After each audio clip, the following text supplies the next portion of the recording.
Welcome to the Lifestyles Unlimited Real Estate Investor Radio Show, a real estate investment program. Listen and learn how to use real estate to build wealth and passive income streams for you and your family. We bring you experts every day to discuss and answer your questions on everything from single-family homes all the way up to 600-plus unit apartment complexes. And now, the Lifestyles Unlimited Real Estate Investor Radio Show. Hello and welcome to the show. This is Andy Webb with Lifestyles Unlimited. And as always, we're working on your financial freedom. Hey, on today's show, I want to talk inheritance. You've inherited something from your parents, a relation, whatever. How common is that in the United States? And are you prepared to pass wealth on to your heirs? So we're going to take this from two different perspectives. We're going to talk about inheritance. Case one, you, the heir, you're inheriting, potentially. And then case two, your heirs. Whether that's kids, maybe you don't have kids. I've got a 4-year-old now. So with respect to this conversation, my perspective has changed over the years. When my wife, if you're new to the show, my wife and I joined Lifestyles Unlimited back in early spring of 2012, so a little over 9 years ago. And we began this path of investing, buying single-family houses, as it were, here in the Dallas-Fort Worth area, with the goal in mind of building up that passive income, that cash flow to retire ourselves so that we could replace first her income and then my income. We've achieved that. But now we have a new focus because in the interim, we have a new focus. That is that 4-year-old. So we're going to start off talking about you, the heir, case number one, and then in the latter part of the show, we'll take on that second perspective. So you, the heir, are you expecting to, and I'm going to say this tongue in cheek, I know that often this comes with sorrow, of course, but are you expecting to win, quote unquote, that inheritance lottery? And if so, when? Right? At what age? What age might you be? And how much could it be?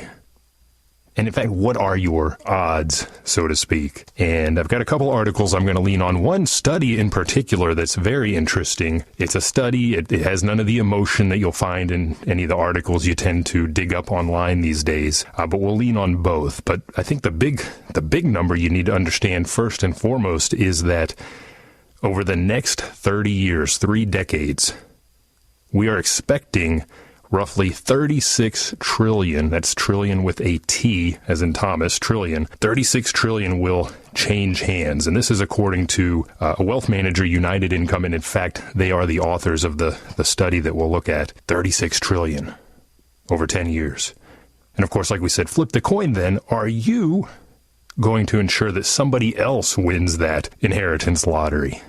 Somebody behind you in line, whether that's, again, your 4-year-old, your kids, your grandkids. Maybe you don't have kids, but you're a member of a church. We're all members of some community. Maybe you're involved with a charity. Are you setting up those heirs for success? So we're going to get to that. First, I got to tell you, I'm thrilled. I'm thrilled because I got finally, after over a year hiatus, I got out to one of the in-person case studies. We did that here in Dallas-Fort Worth at the Lifestyles offices in Las Colinas, which is in Irving. If you're not in the Dallas-Fort Worth area, it's nestled. Irving's right in between Dallas and Fort Worth, very near the Dallas-Fort Worth airport. And we reopened. We opened and we had the case study live and in person. If you've caught any bit of the show over the past year during the pandemic, you know that we have continued doing those case studies live, but online, virtually, fully virtually. Well, we did that virtually again this time, but with the offices open as well to those that wanted to venture out, and I ventured out. And it was a blast. It was great to see so many people that I've seen and known for years now, but had not seen in so long. And they were there, shaking hands, trading stories. How have you been doing during COVID? How's your portfolio held up? Are you collecting? All those good topics. Met a lot of new investors, new to me anyhow, as well. Some experienced, some truly new. And I love the case studies in part because that helps keep me grounded, helps keep me apprised of what's going on in the market, because we're hearing typically 2 case studies presented by single family investors. So one investor, or maybe it's a family, will get up there, and they're typically the new ones. They've just taken down their first house. They're excited. They want to share the numbers. They they want to give back. That's part of the community there. And then typically we'll have a second presenter that talks from the single family perspective, single family house, rental house. And typically these are more experienced. Maybe they're a little bit farther down the line. And the gentleman that presented, I caught the very tail end of his presentation. He is very experienced. In fact, he's taken down some multifamily on his own as an independent rental owner. He's moved along that trajectory. And then finally, we have a multifamily presenter, somebody that is maybe a passive in apartments, or more commonly a lead investor, somebody that's syndicating the deals. And that's exactly who got up and presented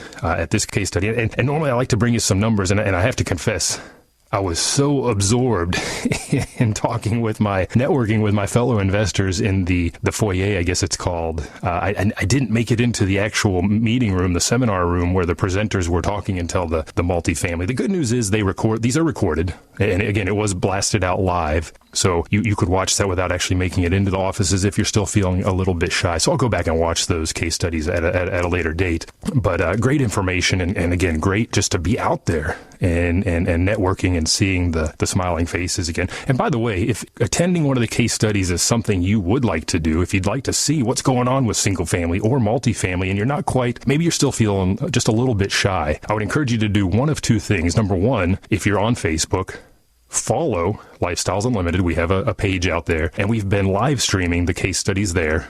And alternatively, maybe you don't use Facebook. A lot of people aren't on social media. Lifestyles also has a YouTube channel, and you can follow that. In fact, as I was pulling up into the parking lot to go to the case study, I got a little ping on my phone from YouTube saying, hey, we're getting ready to go live with the case study. So had I decided to stay home, I could have just pulled that up and watched the whole thing from there. But boy, I'm so elated to have gotten back out there, seen so many people that I haven't seen in so long. Great event, and there's more coming up.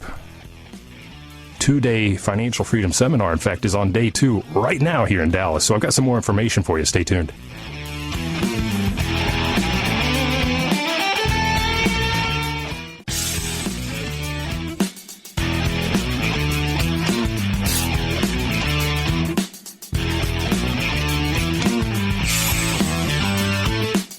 Welcome back to the Lifestyles Unlimited Real Estate Investor Radio Show.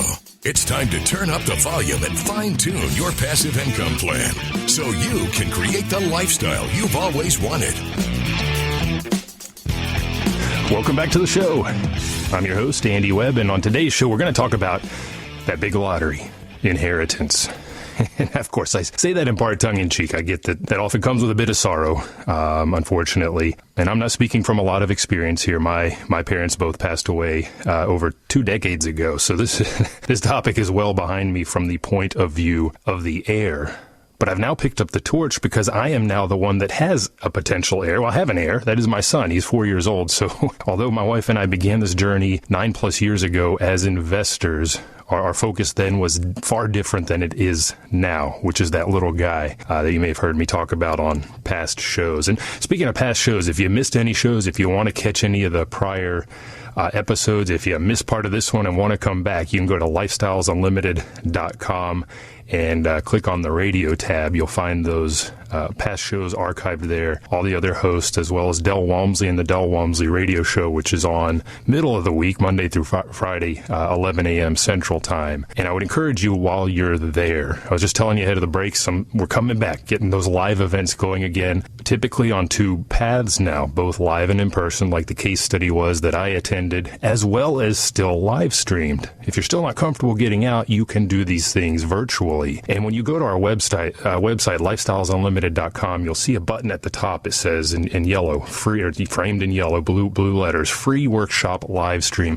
Good introduction to the notion of investing in real estate. You'll learn about how we make money with rental real estate. And this will tie into the second part of the show, of course, when we shift from focus from you, the heir, to your heirs when it comes to this notion of inheritance. But we get into that at the free workshop, not the inheritance side, but how we make our money, how you can double your money, in fact, with apartments, and the general map that we follow to achieve that financial freedom that my wife and I did. That was our first focus. Well, now it's, like I said, it's shifted. So, and speaking of shifting, let's do a couple things. I want to give you the number here. If you do have any questions on today's topic or really anything else, maybe you have a question about the upcoming expo, give me a call. The number here is 855-497-4335. Again, 855-497-4335, or send me an email to askandy@lu.com.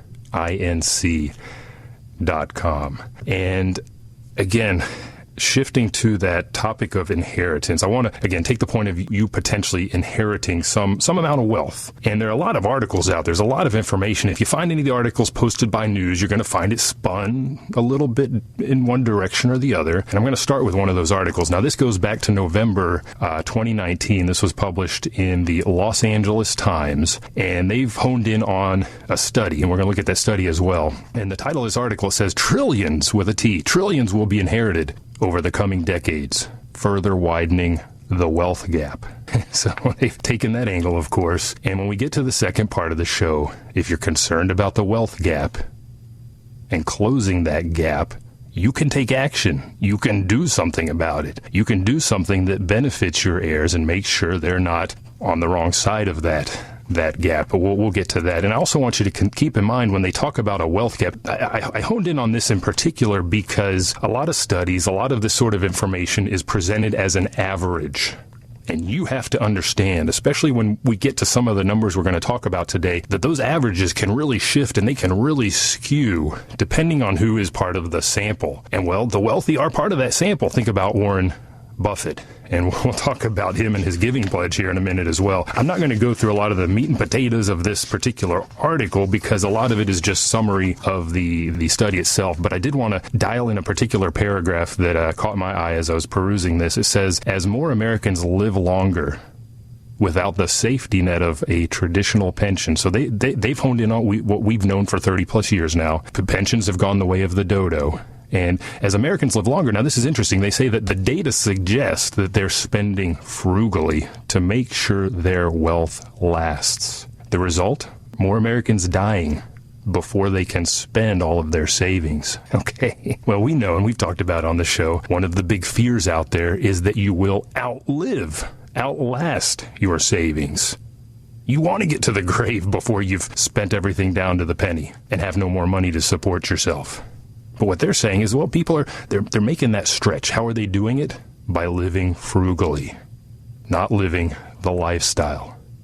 And what I want you to think about, and we'll get to this in part 2 of the show, is building that lifestyle. Creating not those savings. Here they say it, before they spend all of their savings. And that's the problem. People are putting together a pot of money. For some it's really big, for some it's really small. And they're trying to make those savings stretch. They're spending it down day to day, week to week, month to month, year to year. How do I stretch that pot of gold a little bit longer? What we do is different. We invest in assets that throw cash our way every month, every quarter, every year, and go up in value, allowing us to cash out in, to much aplomb, massive amounts, and take down more cash flowing assets. So we're not saving, we're investing, and those investments are throwing cash our way so that we don't have to spend frugally in those quote-unquote golden years when we want to be enjoying life. In fact, the next paragraph here in the article says that financial advisors say they often need to encourage affluent clients, wealthy clients, to enjoy their wealth rather than hoard it. Enjoy it. Don't hoard it. So we got a bit of a scarcity mentality going on here as well. And I get that. When you're sitting on a pot of gold like Scrooge McDuck and you're afraid that you're giving out too many coins and you're going to get to the bottom of that pile before you get to the end of your life, that's a problem.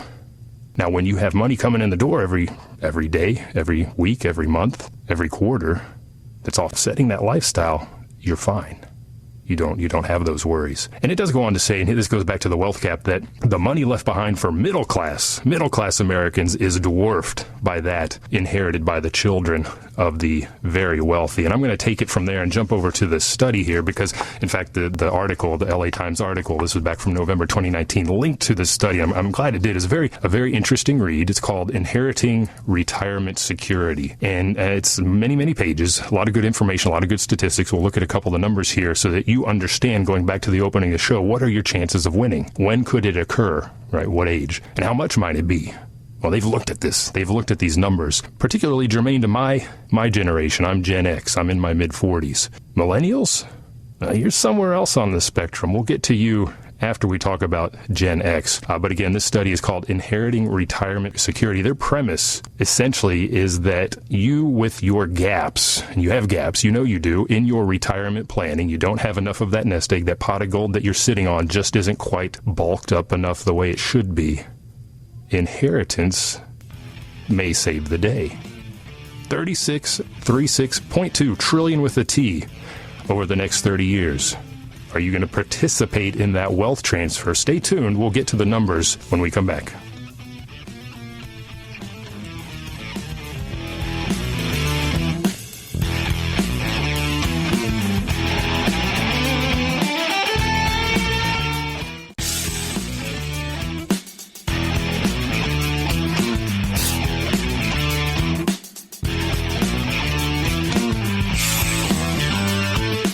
We're back with the Lifestyles Unlimited Real Estate Investor Radio Show. We're here to answer your questions and help you become financially free. Welcome back to the show. I'm your host, Andy Webb, and if you've got a question, the number here is 855-497-4335, or send me an email to askandy@luinc.com. So today's topic, we're talking about inheritance, you the heir, and then as well, we'll get to in the probably end of this segment, or maybe the latter segment of the show, we'll talk about your heirs. And started with a study, or actually an article in the Los Angeles Times that was citing the study we're going to dive into real quickly here. A study called Inheriting Retirement Security. And I like looking at the studies, the sources to a lot of these articles we find online, because they tend to be dry. There's no emotion to them. They don't add the tagline at the end of their title to their article referencing the wealth gap. It's just simple information. The LA Times, well, they did reference the wealth gap and the fact that, hey, that's probably going to grow over the next 30 years due to the simple fact that we're expecting a wealth transfer of $36.2 trillion with a T dollars.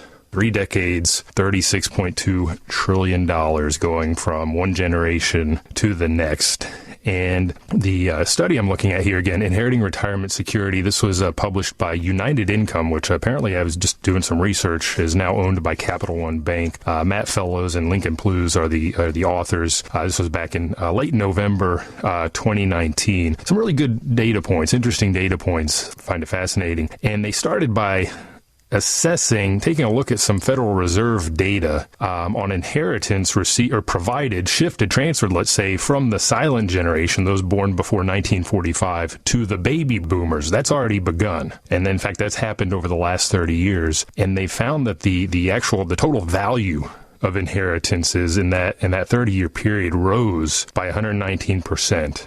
So it went from $195 billion transferred in 1989 to $427 billion in 2016, adjusted for inflation. And they go on to cite some averages. And this is where, I have to hone in on the LA Times article and their wealth gap focus. And the fact that when we talk about averages, when we look at averages in this type of study, you have to be aware of how things are weighted. And, well, we have a lot of wealthy out there. You think about Warren Buffett. If he transferred the entirety of his wealth to his heirs, that would massively shift the bell curve to the far, far right. It would skew it tremendously, and that average would pop even more than we're going to see right here. In that 30-year period that we talked about between silent generation and baby boomers, average inheritances rose 75% from a value of $169,000 in 1989 to $295 in 2016. But that's the average. I'm going to get to the median in just a minute, because that's an important point for you to understand, especially if you think about the title of the study, which is Inheriting Retirement Security. An extra $300K, yeah, that would help me. I would invest that directly into apartments. Done. But it's not that big. Now, who or how often, or what are your odds, I guess, of taking these winnings, so to speak? Well, it turns out, and this is a fairly consistent curve over the years, about 20%. 20% of households actually receive an inheritance. So that's 1 in 5. That is a smaller number than I would have, I guess, what I had in my mind. So if you're expecting an inheritance right now, well, the odds are probably against you, millennials. We'll come to you in just a minute. Also interesting, something to consider, the average age when adults receive this inheritance, it's increasing. That makes sense. Back in 1989, the average age was 41. Well, in 2016, it's now 51. And interestingly, 25% of inheritances have gone to adults over the age of 61. Well, okay, well, you're retired. Maybe. I hope you're retired. So maybe that does go to help you shore up your retirement, provide for that retirement security. Okay, I get that. One last point of interest for you.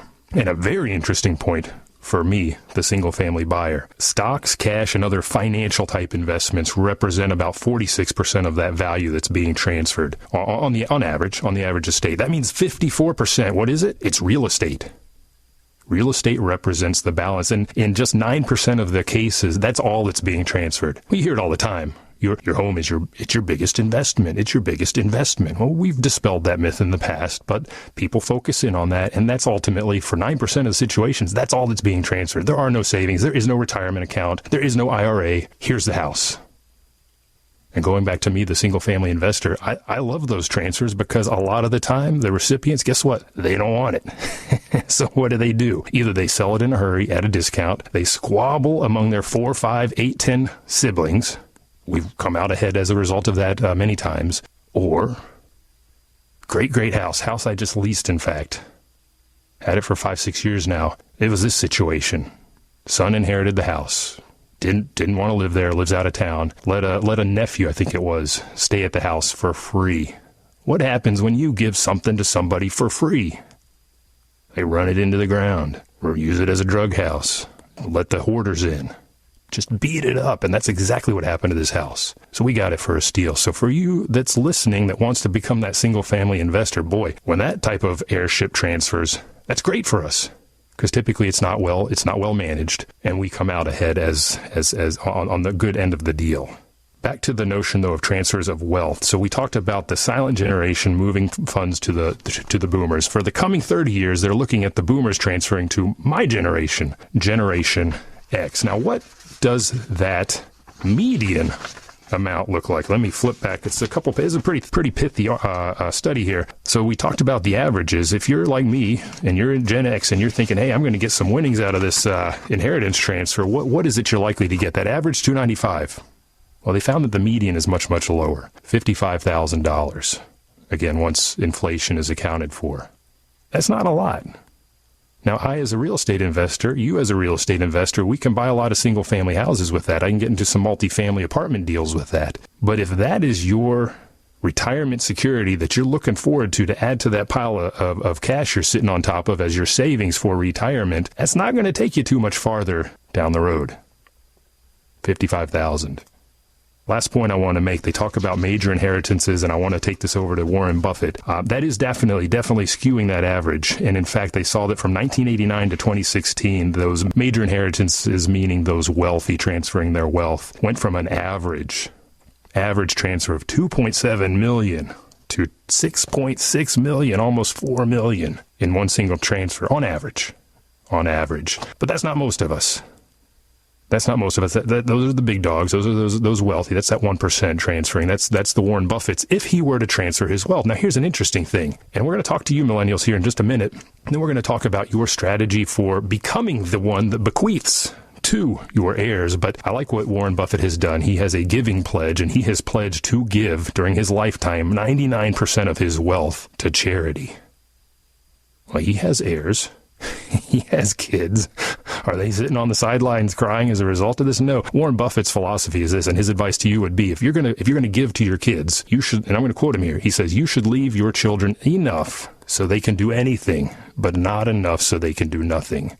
That's what we saw with that house. That was just simply given to somebody over in the mid-cities and just run into the ground. In fact, I picked up 2, basically in the same block. Same situation. When you give people enough so they can do nothing, well, that's what they do. So Warren Buffett, he's gonna keep from skewing that curve. But we heard some interesting stats, things you need to take away. 1 in 5 will get an inheritance. What do the millennials think is coming their way? Here's an article that says over half of millennials expect an inheritance. Over half, that's 50%. We just heard 20% are lucky winners here. Over half expect an inheritance. Here's why. They may be disappointed. If you're a millennial, stay tuned.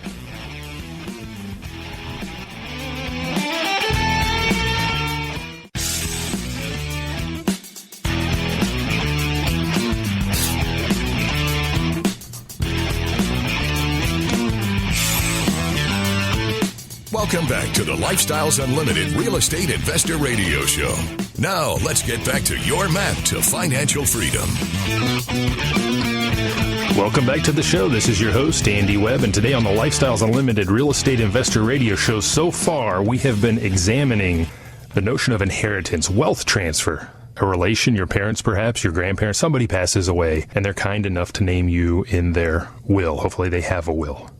60% of adults 55 and up do, which is a pretty big gap that don't, but maybe they don't have the wealth to transfer. Don't know what's on their mind. Thinking of part 2 of the show, and we've got one segment left. We're going to get this in there. If you are planning to transfer wealth, you should have a will. You should talk with an estate attorney to make sure you have everything set up the right way. We didn't have wills until our little guy came along. That first thing we did, sat down, lined all of that out, took care of business.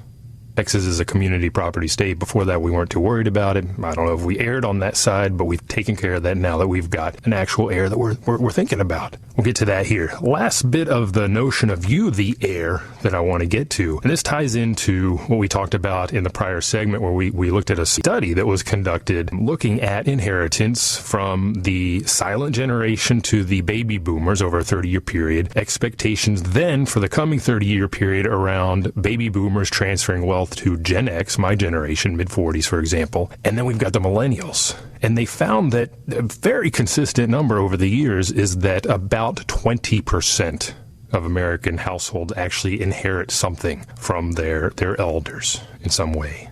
That's 1 in 5. What are millennials thinking? What's on their mind? Well, there was an article on CNBC. Now, this goes back to 2018. It's a little bit older, but it says over half of millennials expect an inheritance, but may be disappointed. Well, just simply tying those two numbers together, over 50% of millennials expect an inheritance, but we just heard that only 20% of households actually ever get one. So we got a little bit of a disconnect there. Even further to support this notion, and it's interesting, they refer to millennials here. I have to flip back a page or two. It says young adults have high financial optimism.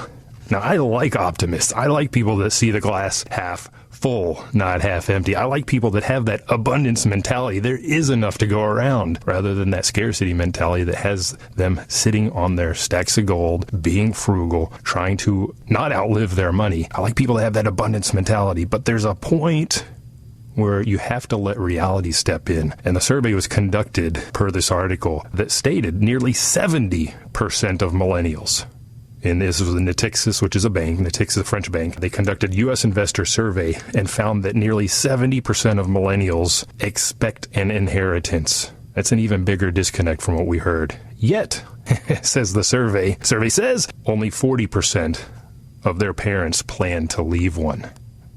So we've got a disconnect there between the heirs and their parents, heir apparent. 70% expect it, 40% are planning for it, and then we saw that the historical curve really speaks to only 20%. Why might that 40% actually drop to 20%? I found another interesting piece. This was actually a blog on Mass Mutual titled, Why Millennials Should Not Rely on an Inheritance. And among other things, well, health costs. End-of-life health care expenses can get to be very, very high. We just heard that the median, not average, but median inheritance is around $55,000. And they found that the average cost of a private nursing room, or a private room in a nursing home rather, is over $100,000 a year. This is in 2019. Hiring a home health aide. You have somebody that's headed towards end of life, and hiring that home health aide for basically around the clock, 44 hours per week, not even around the clock, year-round cost is over $50,000. Well, there goes your inheritance right there. And what's more is that even if parents aren't burning through the cash due to health, due to the end-of-life sort of issues, they're on the other end of the spectrum. They're healthy.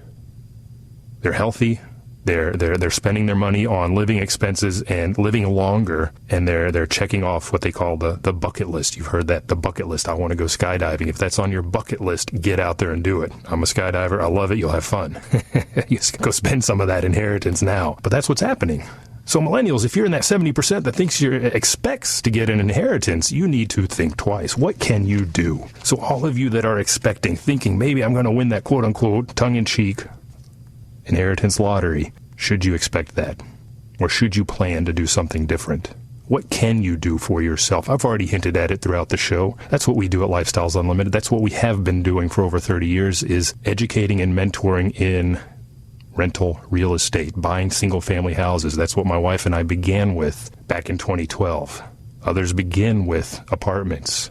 People switch. I was talking to an investor at the case study the other night. He's in, I think he said 18 apartment deals. He said, "You're a single family investor." I said, "I sure am. I kind of want to, I want to give that a try." He wants to give it a try. Great, do it. Single family, multifamily, you can do one or other or both. But ultimately, what are you doing? You're building passive income. And you're generating wealth. Now, I already told you about the case study. I already told you about our website. Go to lifestylesunlimited.com. At the top, you can click on the button for our free workshop that's online. You can do that from the comfort of your home. I want to tell you about another event that will be live and in person and that you want to get out to because it ties into the show today. And that is our Wealth and Passive Income Expo 2021, Wealth and Passive Income Expo. And the good news for me is it's right here in my backyard. I told you I went out to Las Colinas to the case study that's in Irving. Well, the Wealth and Passive Income Expo this year is going to be here in the Dallas-Fort Worth Metroplex at the Irving Convention Center at Las Colinas. If you're in Dallas-Fort Worth, you know what I'm talking about. It's got that kind of rusty top to the building. I always thought it looked like a boat. Well, that's where it's going to be. If you're not in Dallas-Fort Worth and you don't know what I'm talking about, the good news for you is it's a very easy flight into either Dallas-Fort Worth Airport or Love Field, and you're there in no time. And to our topic today, I was looking back at the 2020 Wealth and Passive Income Expo, and there was a session. I had it circled. I probably lost it. Here it is, a practical guide to managing your estate wealth. Obviously, as part of the 2 days, this is Friday and Saturday, September 3rd and 4th, Labor Day weekend. As part of the 2 days at the Wealth and Passive Income Expo, you have an opportunity to go to a lot of different breakout sessions. I targeted some very specific granular things about managing a single family portfolio, a single family lease, stuff like that. And then some bigger picture stuff, just like this topic here, a practical guide to managing your estate wealth. Again, this was 2020. I don't know what the 2021 breakouts are going to be, but you can bet there will be something like that there. This is, after all, the Wealth and Passive Income Expo. If you want to learn more, go check out the website, and it sounds just like what I just said, wealthandpassiveincomeexpo.com. There are a number of different passes and packages. Figure out which one fits your goals best, single family, multifamily, going on the bus tour to look at the apartments and so on. And if you want to get in, use promo code ANDY, A-N-D-Y, for $97 off any of those passes or packages. Again, wealthandpassiveincomeexpo.com. So we've talked at length about inheritance. What are your odds? At what age might that occur? 51, maybe even 61. 25% of people inheriting some form of wealth are 61 or older, but the median amount is only $55,000. Is that going to do it for you? No, you got to take control. You've got to take control. You've got to start investing in something that will not simply be a pile of change that you hope to outlive, but rather something that will be putting that change in your pocket. And I'm not talking small change. Every month, that's single-family houses. Or every quarter, that's apartments. They tend to pay in quarterly dividends rather than monthly. You need to start to build that portfolio of passive income-producing rental real estate. And along with that cash flow, which will get you to that financial freedom like it did for my wife and for myself, it'll aid you in then building that wealth. So when I think back to that article in the LA Times that talks about trillions being inherited over the coming decades, broadening or widening the wealth gap, well, here's your opportunity to close that gap just a little bit, or maybe a lot. You take control, you start taking down these investment properties, and I'm telling you from experience over the past 9 years, the way that grows is amazing. You take one single family house, you start to collect the cash flow. You put a renter in place, they start to pay down the mortgage. You start to build up that equity right there. General appreciation happens over time. You're enjoying the tax advantages in the meantime, and eventually you realize 3, maybe 5 years in, it's time to cash out that equity. How do you do that? Cash out, refinance, or sell it and roll it into the next set of properties, or get into that multifamily deal. And when you get into those apartments, you tend to realize even bigger tax advantages, and your wealth acceleration goes even faster because the apartments have massive wealth magnifying capability. So you build that portfolio, and then you start to think about that 4-year-old, and you start to plan. You meet with that estate planner, you get that will into place. Make sure your kids, a simple thing you can do is just make sure they're not saddled with college loan debt if they go to college. Put something into place to support them by way of your rental income. Fund the college that way. Fund the trade school that way. Give them superb informal education and work ethic. Get them involved in your business as you build that portfolio so they're equipped to then go on and create wealth on their own. If you want to learn more, again, go to wealthandpassiveincomeexpo.com. Promo code Andy for $97 off any pass or package. You're listening today to the Lifestyles Unlimited Real Estate Investor Radio Show. I thank you for listening. Again, this is Andy Webb. And remember, it's not the money, it's the lifestyle. You have a good day. The Lifestyles Unlimited Real Estate Investor Radio Show is for entertainment purposes only. Please consult a professional regarding your personal investment needs. Nothing presented on the Lifestyles Unlimited Real Estate Investor Radio Show constitutes an endorsement, recommendation, offer, or solicitation to buy or sell any product or security.